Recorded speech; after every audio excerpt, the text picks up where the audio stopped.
প্রিয় বন্ধুরা, আসসালামু আলাইকুম। আমি এখন পড়তে যাচ্ছি পল্লীকবি জসীমউদ্দীনের বাঙালির হাসির গল্প থেকে আরও একটি গল্প, দিগ্বিজয়ী পণ্ডিত।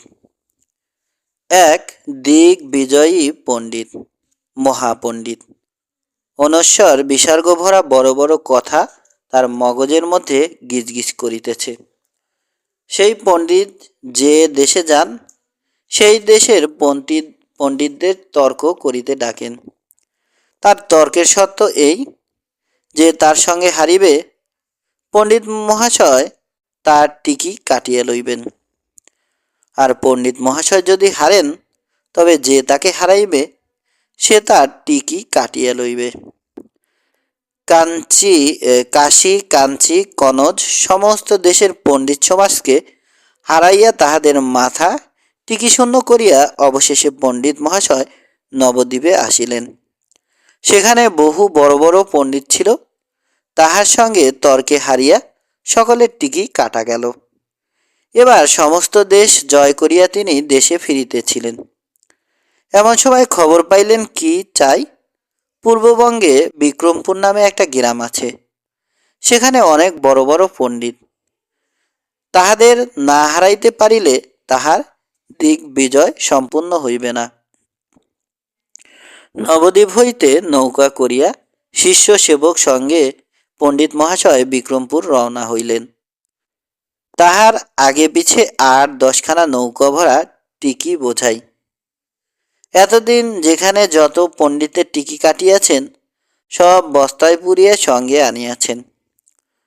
২-৩খানা নৌকায় পণ্ডিতের শিষ্যেরা বসিয়া বসিয়া বিক্রমপুরের পণ্ডিতদের টিকি কাটিবার আশায় কাঁচিতে ধার দিতেছে, ঘচা ঘচাং ঘচা ঘচাং। এই দিগ্বিজয়ী পণ্ডিতের নৌকা যখন বিক্রমপুরের ঘাটে আসিয়া ভিড়িল, তখন সেখানকার পণ্ডিত সমাজের মধ্যে হায় হায় রব পড়িয়া গেল। বিক্রমপুরের পণ্ডিতদের বড় বড় টিকি, কারো ১০ হাতি টিকি, কারো ২০ হাতি টিকি, কারো বা ৪০ হাতি টিকি। সেই দিগ্বিজয়ী পণ্ডিতের সঙ্গে তাহাদের একে একে তর্কযুদ্ধ আরম্ভ হইল।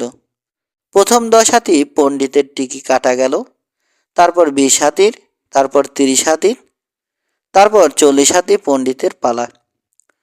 ৪০ হাতি পণ্ডিত টিকিতে ভালো মতো সরিষার তৈল মালিশ করিয়া সেই দিগ্বিজয়ীর সঙ্গে তর্কযুদ্ধে আগমন করিলেন। কিন্তু দিগ্বিজয়ী পণ্ডিতের একটি প্রশ্নেরও উত্তর দিতে পারিলেন না। তখন পণ্ডিতের শিষ্যেরা কাছি আগাইয়া ঘচা ঘচাং করিয়া সেই ৪০ হাতি পণ্ডিতের টিকি কাটিতে প্রস্তুত হইল। পণ্ডিত অনেক কাকুতি মিনতি করিয়া বলিলেন, তোমরা আজিকার দিনটা সবুর করো, কালকে আমার টিকি কাটিও। আজ ৮০ বছর ধরিয়া কত সরিষার তৈল মালিশ করিয়া এই টিকি বড় করিয়াছি। নিমন্ত্রণ সভায় কত রসগোল্লা সন্দেশ এই টিকির সঙ্গে বাঁধিয়া লইয়া বাড়ি আসিয়াছি। আজকের রাতটা টিকিটাকে ভালো মতো যত্ন করিয়া লই, কাটিতে হয় তো কাল কাটিও। দিগ্বিজয়ী পণ্ডিতের শিষ্যেরা এই কথায় রাজি হইল। ৪০ হাতি পণ্ডিত বাড়িতে আসিয়া আপনার জনদের কাছে তার পরাজয়ের সকল কথা বলিলেন। বাড়ির সকলে মিলিয়া পণ্ডিতের এই ৪০ হাতি টিকি ধরিয়া সুর করিয়া কাঁদিতে লাগিল। কাল সকালে এই টিকি কাটা যাইবে, ইহাতে কি পণ্ডিত মহাশয়ের যে সে ক্ষতি হইবে? দেশে নিয়ম ছিল, প্রত্যেক নিমন্ত্রণে ভুরি ভোজনের পরে যে পণ্ডিতের যত হাত টিকি সে ততটা করিয়া সন্দেশ, রসগোল্লা আর পান্তুয়া বাড়িতে লইয়া আসিতে পারিবে। কাল যদি এই টিকি কাটা যায় তবে নিমন্ত্রণ বাড়ি হইতে ভবিষ্যতে আর কিছুই আসিবে না। পণ্ডিতের বউ বিনাইয়া বিনাইয়া কান্দে, পণ্ডিতের ছেলেমেয়েরা হাউমাউ করিয়া কান্দে। বাড়িতে ছিল একটি নম্র শূদ্র চাকর।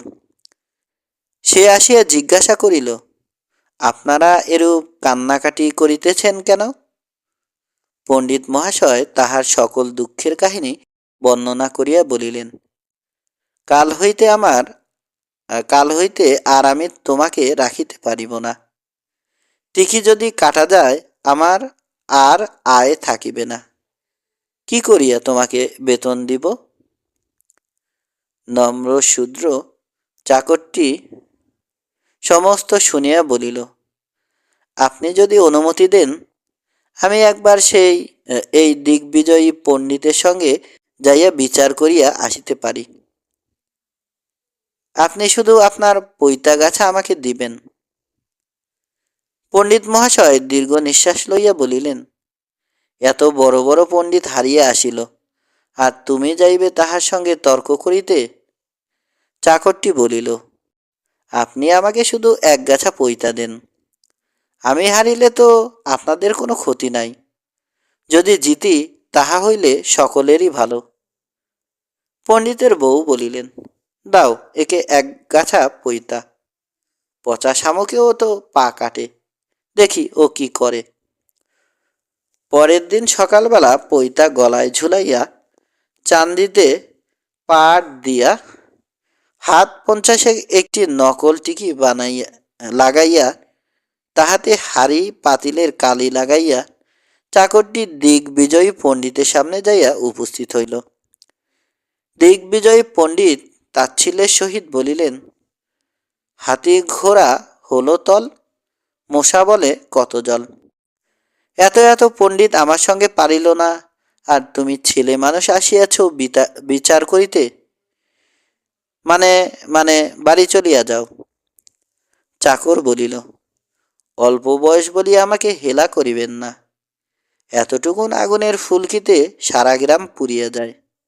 এতটুকু কাঁটাটা ফুটিলে হাতিও পা পিছলাইয়া পড়িয়া যায়। এতটুকুন বড়শি দিয়া কত বড় বড় মাছ ধরিয়া আনে। দিগ্বিজয়ী বলিলেন, ছোকরা, তুমি তো ডেপো হইয়া উঠিয়াছ। আচ্ছা, আমাকে প্রশ্ন করো। ছোকরা চাকর বলিল, আপনিই আগে আমাকে প্রশ্ন করুন। দিগ্বিজয়ী পণ্ডিত তখন জিজ্ঞাসা করিলেন, বলো তো তোমার কত চাটাই? চাকরটি পাল্টা জবাব দিয়ে বলিল, আপনার কত চাটাই তাই আগে বলুন। দিগ্বিজয়ী উত্তর করিলেন, আমার 100 চাটাই। চাকর বলিল, আমার 500 চাটাই। দিগ্বিজয়ী তখন 100 চাটাইয়ের উপর বসিলেন। চাকর বসিল তার চাইতে উঁচু জায়গায় 500 চাটাইয়ের উপর।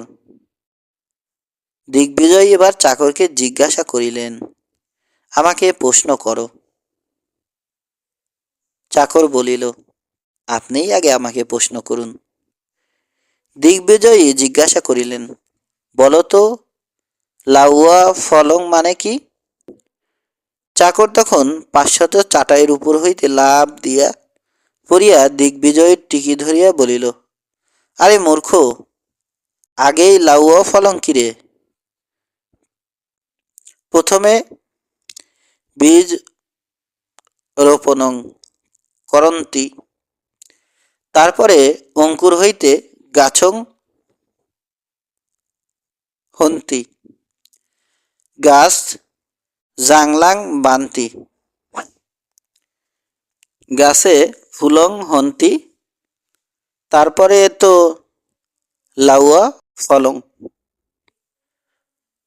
অর্থাৎ কিনা প্রথমে বীজ রোপণ করিতে হইবে, তারপর বীজ হইতে অঙ্কুর জন্মিবে, তাহা হইতে গাছ, গাছ আবার জাংলা বাহিলে তাহা হইতে ফুল ধরিবে, এই ফুল হইতে লাউ লাউ ফল ধরিবে।